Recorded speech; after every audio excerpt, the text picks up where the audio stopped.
Terus yang kedua, fitrah belajar juga harus di umur berapa tumbuhnya. Ini umur 9 tahun kalau diajak sama-sama membaca juga tidak tertarik. Nah, Bapak Ibu saudara Allah, perhatikan bahwa fitrah belajar itu bukan mesti dalam bidang kognitif saja. Ya.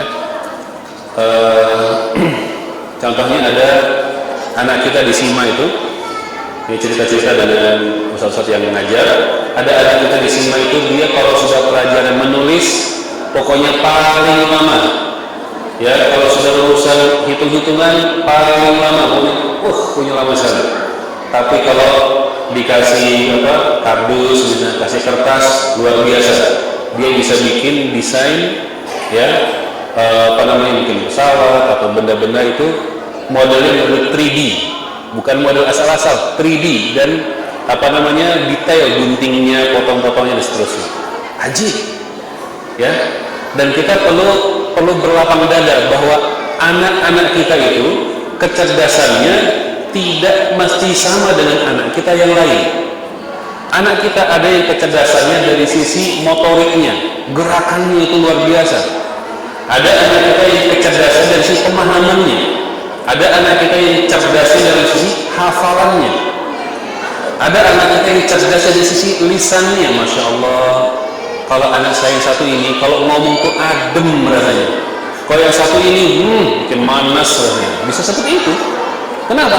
Cerdasnya dari sisi ucapan, dia berarti punya kemampuan untuk menata bahasanya. Ya, ada anak yang memang dia kecerdasan dalam bidang misalnya memasak misalnya. Ada yang keterampilan, ada yang dari sisi lain-lain, maka harus sabar. Ya, dan ketika kita sudah paham jenis kecerdasan anak kita ini, baru kemudian kita kasih bacaannya atau sarananya gitu loh. Ini mungkin ibu ini atau orang tua ini nanya, Ustaz, saya sudah berikan buku, tapi anak saya nggak tertarik untuk baca buku. Sesuai nggak dengan kecerdasan dia gitu loh, ya kan? Sesuai nggak dengan minat dan juga kecenderungan dia. Karena inilah faktor memang usia pembelajaran.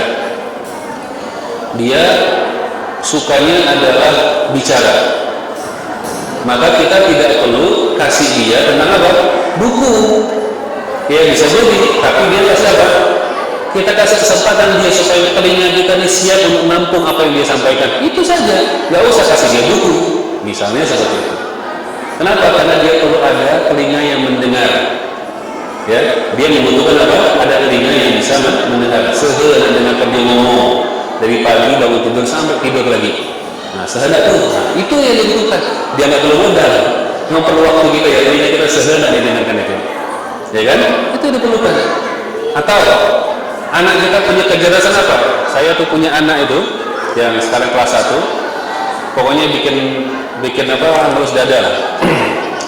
Suka untuk mencampur-campurkan warna.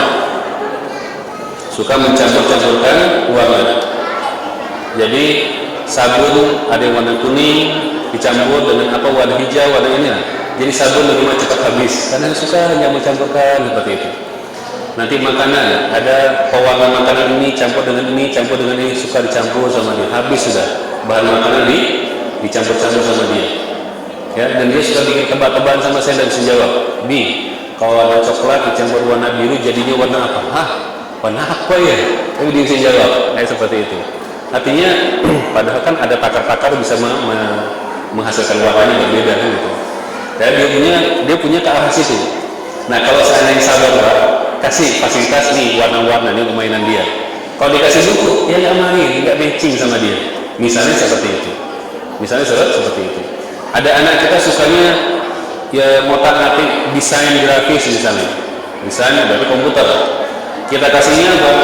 Kita kasihnya mainan boneka-boneka atau mainan susun-susun. Ya nggak matching sama dengan Jadi kalau yang namanya belajar itu tuh seperti apa ya? Seperti hawa nafsu. Hawa nafsu itu kalau bagi anak-anak maka itu faktor belajar, ambisi. Jadi kalau disalurkan senang dia, seperti ikan yang lempar ke air. Tapi kalau misalnya hawa nafsu dia ingin belajar membaca, tapi tidak dikasih buku untuk bacaan, maka seperti hawa nafsu ikan dilempar ke atas sel jam 12 siang. ikan dilempar ke seng jam 12 siang, seperti itu. Kenapa? Nggak betahnya, merasa sempit, merasa tidak nyaman, karena tidak sesuai dengan passionnya dia. Maka pelajari dulu passionnya apa, kecerdasan anak kita ada di mana, baru kemudian kita, oh ini dia, berarti sarana belajar yang kita beri adalah ini. Nah seperti itu, mungkin itu sebagai jawaban. Jadi bukan berarti sarana belajar cuma ngasih buku, ya tidak. Ya, kita sekarang sudah semakin banyak pilihan ini. Kalau dengan faktor pembelajaran konven biasa di sekolah-sekolah, berarti belajar itu harus baca buku, tidak. Ya, bisa jadi dia belajar dengan, karena membaca itu kan kecerdasannya dari ini ya, gaya belajar dan gaya belajar membaca mata ya. Karena kadang anak kita ada gaya belajar dengan telinga, juga ada gaya belajar dengan motorik. Maka itu juga menjadi salah satu sarana bagaimana kita untuk mengidentifikasi anak kita ini kategori ke arah mana.